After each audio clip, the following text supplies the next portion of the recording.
पिछले श्लोक में श्री कृष्ण ने ये बताया था कि कर्म कितने जरूरी होते हैं हमारे लिए। कर्मों की इम्पोर्टेंस बताई थी और ये कहा था कि बिना कर्मों को किया आप सफलता को प्राप्त नहीं कर सकते। लेकिन जहाँ पर ये जरूरी है कि कर्म आपके लिए इम्पोर्टेंट है, फिर भी अगर आप उन कर्मों को छोड़ना भी चाहो तो भी आप ऐसा नहीं कर सकते, क्योंकि आप बंधे हुए हो कर्मों को करने के लिए। भगवद गीता चैप्टर 3 श्लोक 5 में श्री कृष्ण कहते हैं कि प्रत्येक व्यक्ति को प्रकृति से अर्जित गुणों के अनुसार विवश होकर कर्म करने पड़ते हैं। यानी कि कोई भी क्षण भर के लिए भी बिना कर्म किए नहीं रह सकता। इसका मतलब ये हुआ कि अगर आप कुछ भी बड़ा या अपने गोल से रिलेटेड नहीं कर रहे, आप कुछ भी कहने को कर्म नहीं कर रहे हो, फिर भी आप सो रहे हो, खा रहे हो, पी रहे हो, सोच रहे हो, सपने देख रहे हो, ये सभी कर्मों की कैटेगरी में आते हैं कि आप कोई ना कोई कर्म कर रहे हो, कॉन्शियसली और अनकॉन्शियस।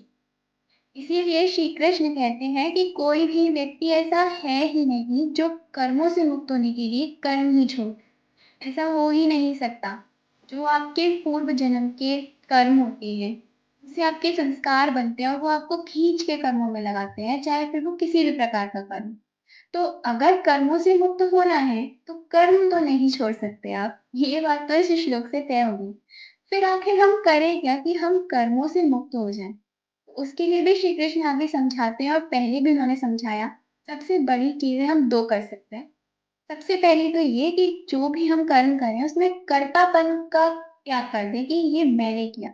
वो जो अहंकार होता है, अगर हम उसको त्याग देते हैं, अपने कर्मों से उसको निकाल देते हैं कि ये जो किया वो मैंने नहीं किया, भगवान की इच्छा से हुआ, तो उस कंडीशन में आप अपने कर्मों से मुक्त हो सकते हैं। और दूसरी इसकी ये चीज होती है कि आप फलों से आसक्ति छोड़ देते हैं कि आप ये जानते हैं कि अगर आपने कोई कर्म किया है तो उसका फल आपको जरूर मिलेगा।